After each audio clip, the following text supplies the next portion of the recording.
നമസ്കാരം. ഉത്രട്ടാതി നക്ഷത്രത്തിൽ ജനിച്ചവർക്ക് ഈ ആഗസ്റ്റ് മാസത്തിൽ മനസ്സിൽ ഉദ്ദേശിക്കുന്ന കാര്യങ്ങൾ മക്കൾ മുഖാന്തരം അനുഭവത്തിൽ വന്നു ചേരും. പദ്ധതി സമർപ്പണത്തിൽ ലക്ഷ്യപ്രാപ്തി നേടും. വിദ്യാർത്ഥികൾക്കും ഗവേഷകർക്കും ശാസ്ത്രജ്ഞർക്കും അനുകൂലമായ സാഹചര്യങ്ങൾ ഉണ്ടായിത്തീരും. സാമ്പത്തികമായിട്ടുള്ള സുരക്ഷ ഉണ്ടോ എന്ന അനാവശ്യമായിട്ടുള്ള തോന്നലുകളെല്ലാം ഒഴിവാക്കി ആത്മാർത്ഥമായി പ്രവർത്തിക്കുന്ന കാര്യങ്ങളിൽ അനുകൂലമായ വിജയം കൈവരിക്കുമെന്ന് മാത്രമല്ല, പ്രതീക്ഷിച്ചതിലുപരി സാമ്പത്തികമായിട്ടുള്ള വരുമാന മാർഗം ഉണ്ടാകുവാനും യോഗമുണ്ട്.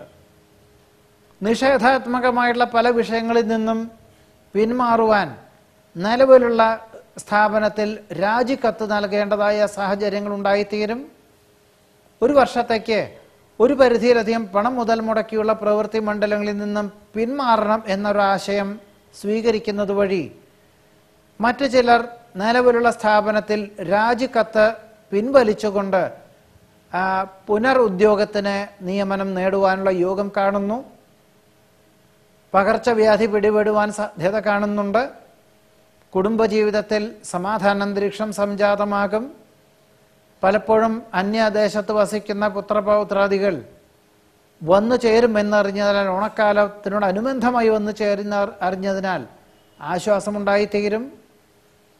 മാനസികമായിട്ടുള്ള പല വിധത്തിലുള്ള വിഭ്രാന്തി വന്നു ചേരുമെങ്കിലും ഈശ്വര പ്രാർത്ഥനകളോടുകൂടിയതായിട്ടുള്ള സമീപനം സ്വീകരിക്കുന്നത് ഗുണകരമായി തീരും. ഉദര നീർദോഷ രോഗപീഠകളാൽ അസ്വാസ്ഥ്യം അനുഭവപ്പെടും. ഭക്ഷ്യവിഷബാധ ഏൽക്കാതെ സൂക്ഷിക്കേണ്ടതാണ്. വിശേഷപ്പെട്ട ദേവാലയ ദർശനം നടത്തുവാൻ യോഗം കാണുന്നുണ്ട്. നിയതമായിട്ടുള്ള വ്യവസ്ഥകളോടുകൂടി ചെയ്യുന്ന കാര്യങ്ങളിൽ പൂർണ്ണ ഫലപ്രാപ്തി നേടുവാനും ഉത്രട്ടാതി നക്ഷത്രക്കാർക്ക് ഈ ആഗസ്റ്റ് മാസത്തിൽ യോഗം കാണുന്നുണ്ട്. നമസ്കാരം.